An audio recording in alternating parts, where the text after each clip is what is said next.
Selamat datang di Pojok Santai. Sebelum Anda mendengarkan audiobook ini, kami menginformasikan bahwa channel ini adalah review audio dari buku yang ada di Indonesia. Untuk membaca keseluruhan buku ini, kami menyarankan membeli buku aslinya di toko buku kesayangan Anda, baik offline maupun online. Keberadaan channel ini dimaksudkan untuk membantu Anda mendapatkan pengetahuan dari buku-buku kesayangan Anda. Jangan lupa untuk subscribe, like, dan komen. Selamat datang di Pojok Santai, channel khusus yang membahas komik dan novel dengan cara asik.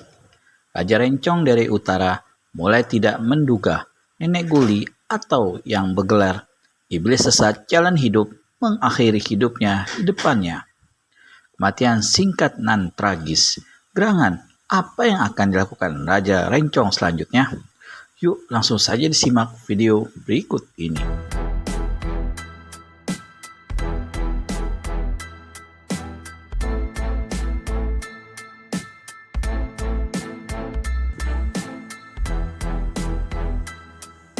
Prak!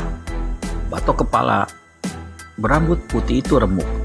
Tubuh kurus terkapar di lantai tanpa nyawa lagi. Hangkumbara sesaat merasa bergeming. Kemudian dia membungkuk, mengambil selendang hitam berbunga-bunga kuning emas milik si nenek dan mengenakannya di bahu kanan. Dia melangkah ke pintu bangunan. Di hadapannya dari puncak gunung Sorik Marapi, di mana dia berada, tampak menghampar dunia luas. Lelaki ini menyeringai, lalu terdengar teriakannya. Dunia persilatan, tunggulah, hari ini iblis sesat jalan hidup akan muncul. Darah dibayar dengan darah, nyawa dibayar dengan nyawa, dosa dibalas dengan dosa.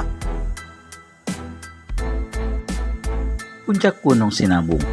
Di ruangan depan rumah kayu berlantai tinggi dan luas terbuka itu duduk 9 pemuda. Semuanya asik mengaji. Alunan suara mereka mengaji terdengar enak dalam keheningan malam menjelang pagi. Udara dingin di puncak gunung seolah-olah tidak terasa. Mereka terus mengaji untuk menghabiskan waktu sebelum melaksanakan sembahyang subuh.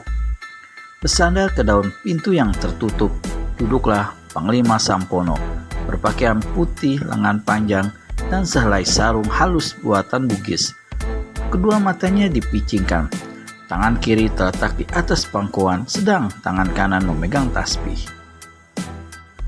Meskipun dia berzikir kusuk, namun telinganya yang tajam dapat mendengar dan mengetahui bacaan-bacaan muridnya yang salah.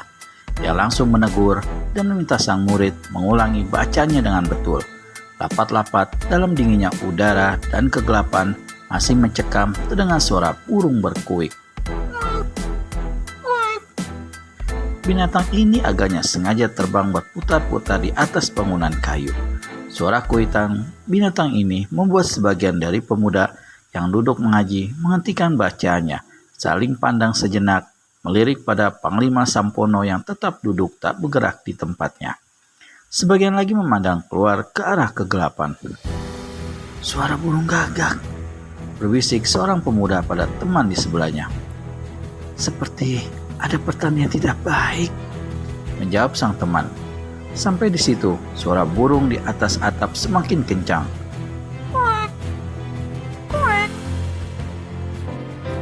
Binatang ini berputar-putar terus beberapa kali, lalu terbang ke jurusan barat, menghilang dalam kegelapan. Siapa di antara kalian yang percaya tahayul? Tiba-tiba terdengar suara Panglima Sampono. Tentu saja, tak ada dari 9 pemuda itu berani menjawab, meskipun jelas di antara mereka merasa tidak enak mendengar suara gagak tadi.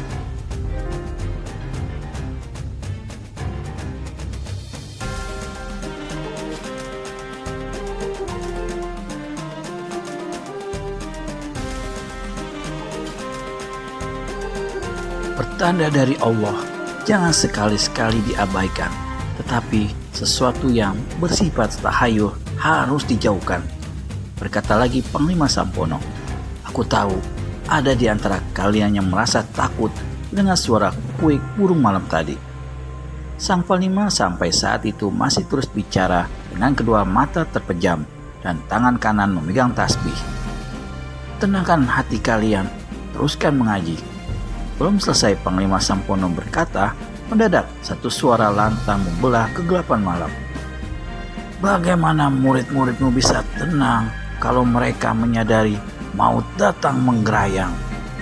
Panglima Sampono tersentak. Hah? Kedua matanya segera dibuka. 9 muridnya telah lebih dulu berpaling ke arah datangnya suara keras tadi. Sesosok tubuh tampak tegak di bawah pohon besar di halaman rumah kayu.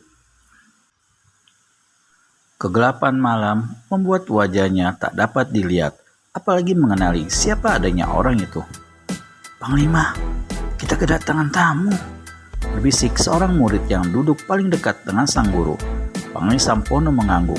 Kedua matanya berusaha menembus kegelapan malam, namun tak dapat menerka siapa adanya orang yang tegak di halaman itu. Subuh-subuh begini, tamu dari mana yang datang ke tempat kami? Menegur Panglima Sampono. Sebagai jawaban, orang dalam gelap melangkah mendekat. 7 langkah dari tangga rumah dia berhenti. Sinar lampu minyak di ruangan depan jatuh, menimpa dan menerangi tubuhnya sebatas pinggang ke bawah. Dada dan kepalanya masih tidak kelihatan. Panglima Sampono dan 9 muridnya melihat keanehan yang mengerikan. Orang yang datang itu hanya mengenakan sehelai cawat hingga perut, paha, dan kedua kakinya terlihat jelas. Dan bagian tubuh itu penuh cacat bekas luka. Hingga samar-samar orang itu kelihatan seperti diselimuti sisik-sisik lebar. Anehnya, ada selai selendang hitam berbunga kuning emas tergantung menutupi sebagian dadanya. Sebagian badannya.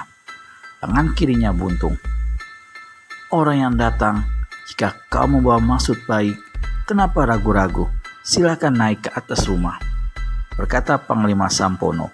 Diundang begitu rupa, sosok tubuh di depan rumah tiba-tiba melesat. Di lain detik, dia sudah tegak di ruangan yang terbuka lebar itu. 9 murid sang panglima terkesiap kaget dan bersurut mundur dalam duduk masing-masing. Hah? Panglima Sampono sendiri sempat kerenyitkan wajah dan sipitkan mata. Manusia atau setankah makhluk yang tegak di hadapan mereka saat itu?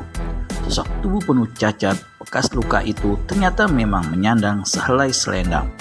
Badannya sudah sangat mengerikan untuk dipandang, tetapi wajahnya 1000 kali lebih mengerikan. Muka yang cekung itu juga penuh dengan bekas-bekas luka. Satu di antaranya seperti bekas bacokan, memanjang dari kening melewati mata kiri, terus ke pipi dan samping dagu kiri. Akibat cacat ini, mata kiri itu tampak seperti menyembul, merah menakutkan. Dia tidak mengenakan pakaian lain kecuali sebuah topi tinggi berwarna hitam bergaris kuning. Panglima Sampono segera membaui adanya bahaya. Sekilas dia teringat pada burung gagak yang tadi datang dan berputar-putar di atas atap rumah sambil tiada hentinya menguik. Haruskah kini dia mempercayai bahwa pertanda yang diberikan oleh burung itu tadi kini menjadi kenyataan? Meskipun hatinya agak terguncang melihat sosok tubuh yang sangat mengerikan itu, namun dengan sikap tenang sang panglima tegak dari duduknya. Makhluk aneh, entah manusia, entah apa, katakan, siapa kau adanya? Mengapa subuh-subuh muncul di tempat kami? Tanya Panglima Sampono. Orang yang ditanya tersenyum, tapi senyum itu justru membuat tampangan jadi sepuruh iblis. Aku manusia yang pernah mati, tapi kini hidup kembali. Si makhluk menjawab dengan suara keras seperti penuh kebanggaan. Berarti kau setan gentayangan, ujar Panglima Sampono. Benarkah yang datang di hadapan Panglima Sampono dan murid-muridnya setan gentayangan?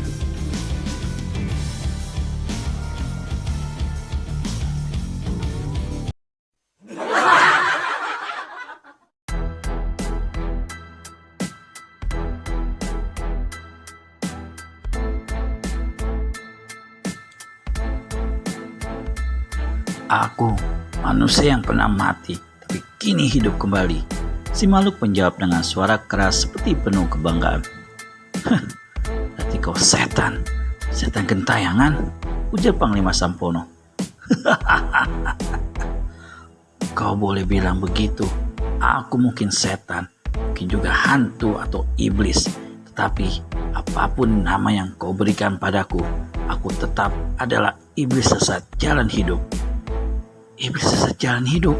Desis Panglima Sampono. Jangan meracau ya. Aku memang belum pernah bertemu dengan manusia bergelas seperti itu. Tapi aku tahu pasti dia adalah seorang nenek tua, bukan lelaki bermuka iblis sepertimu. Nenek yang kau maksudkan itu sudah mati setahun yang lalu.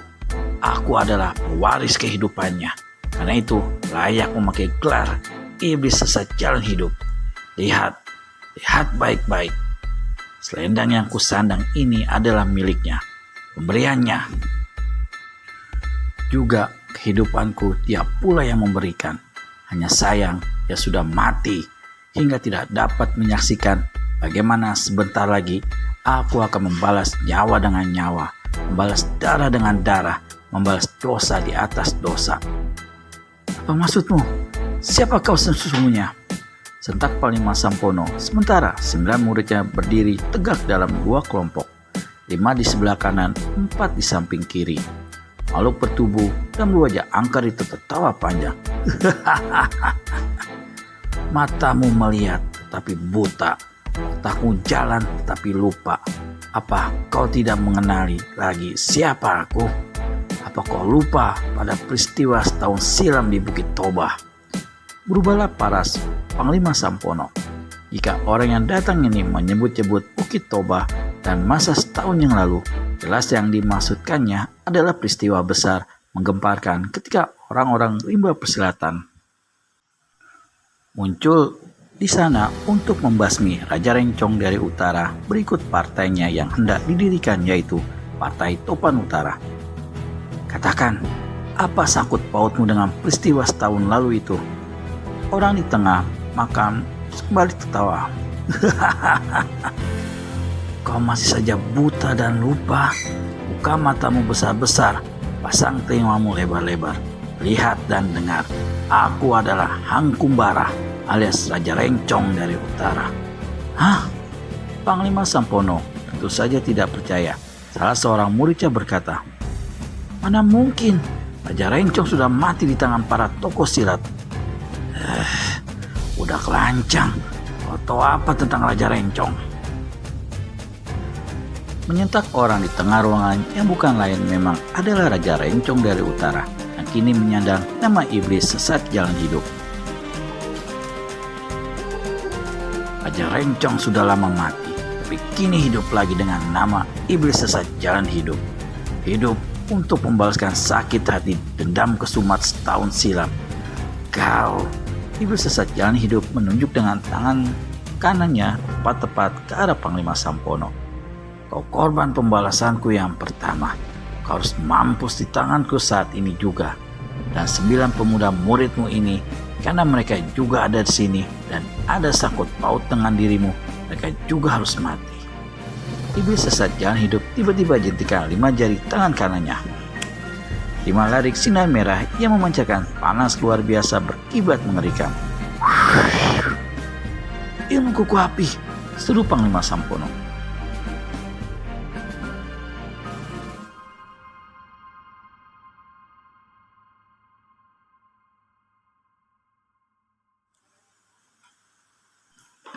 Sulit baginya untuk percaya bahwa manusia iblis yang tegak dan menyerang itu adalah benar-benar Raja Rencong yang telah mati setahun lalu.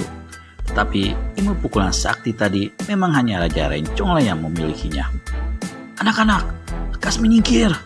Teriak Panglima Sampono lalu jatuhkan diri ke lantai dan dari sini menghantam dengan tangan kanannya, lepaskan serangan balasan yang disertai tenaga dalam penuh.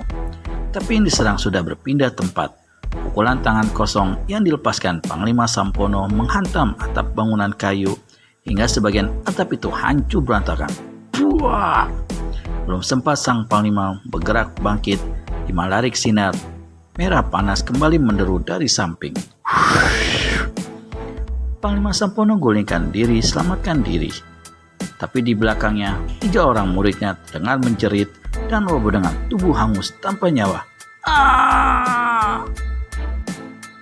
Pemuda-pemuda lainnya cepat berlompatan ke halaman depan rumah kayu.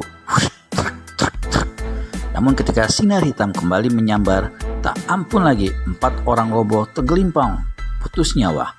Hanya 2 orang sempat melarikan diri dan lenyap dalam kegelapan malam. Durjana biadab, terdengar teriakan Panglima Sampono. Tubuhnya berkelebat dan tahu-tahu kaki kanannya sudah meluncur deras ke muka iblis sesat jalan hidup alias Raja Rencong. Yang diserang mendengus, mundur selangkah sambil miringkan kepala. Begitu tendangan lawan lewat, dia susupkan 1 jotosan ke lambung sang Panglima.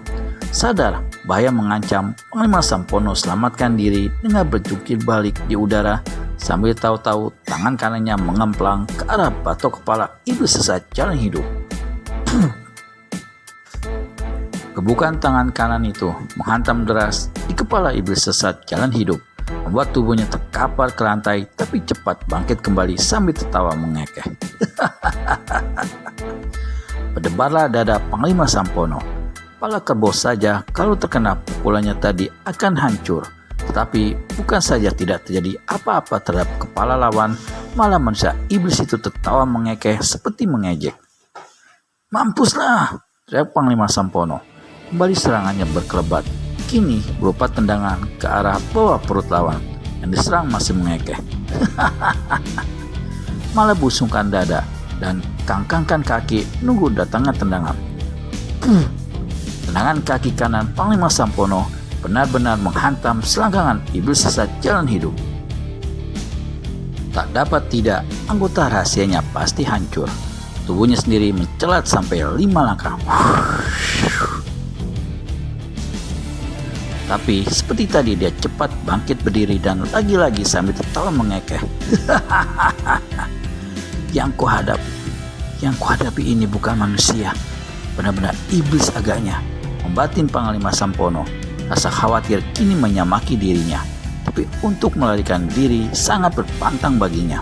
Selagi dia masih terkesiap melihat kehebatan lawan yang mengerikan itu, tiba-tiba iblis sesat jalan hidup berteriak seperti serigala melolong. Wow. Serentak dengan itu dia jentikan 5 jari tangan kanan. Sekali ini Panglima Sampono terlambat bergerak untuk selamatkan diri. Dua larik sinar hitam mengandung racun jahat sempat menyambar bahu dan pelipisnya. Jago tua yang pernah menyandang nama harum di Pulau Andalas ini terpuntir beberapa kali sebelum jatuh di lantai. Sesaat ia menggap-menggap meregang nyawa. Iblis sesat jalan hidup melangkah mendekati dan kaki kanannya menendang kepala Panglima Sampono. Pasir Putih, sebuah kampung makmur terletak di pinggiran daun berair hijau kebirauan. Penduduknya rata-rata berpenghasilan dari bercocok tanam di tanah yang subur atau mencari ikan di danau yang sepanjang tahun seperti tak pernah habis-habis ikannya. Pemandangan di sekeliling danau indah sekali, apalagi tepian danau ini ditebari dengan pasir putih, hingga kampung yang ada di situ akhirnya diberi nama Pasir Putih. Rindang Mahurun, kepala kampung Pasir Putih, pagi hari tampak duduk di atas sebuah kursi goyang terbuat dari rotan di serambi depan rumah besarnya. Sebatang rokok daun jagung yang menebarkan asap harum tak lepas-lepas dari sela bibirnya. Memang orang tua berusaha lebih setengah abad ini pecandu rokok jagung nomor 1. Seharian dia bisa menghabiskan sampai 30 batang. Meskipun tua, Rindang Mahurun memiliki badan kekar dan rambutnya belum ada yang putih. Kumisnya hitam melebat di bawah hidung. Sambil bergoyang-goyang dengan mata setengah terpejam, dia menyauti salam orang yang melintas di depan rumahnya. Dia memang kepala kampung yang disenangi dan dihormati penduduk di situ. Pagi tadi dia telah berkeliling kampung. Memang begitu kebiasaannya, memperhatikan orang-orang yang bekerja di ladang mereka, cakap-cakap dengan mereka lalu pergi ke ladangnya sendiri. Setelah bekerja cukup lama di ladang itu, ia pergi ke danau melihat-lihat penduduk yang mencari ikan. Tak jarang penduduk memberinya ikan hasil tangkapan dalam jumlah cukup banyak. Akankah iblis sesat jalan hidup akan berbuat onar di desa Pasir Putih? Temukan jawabannya di video selanjutnya hanya di channel Pojok Santai. Segera subscribe dan tekan tombol lonceng untuk mendapat notifikasi video terbaru dari kami. Terima kasih dan sampai bertemu kembali.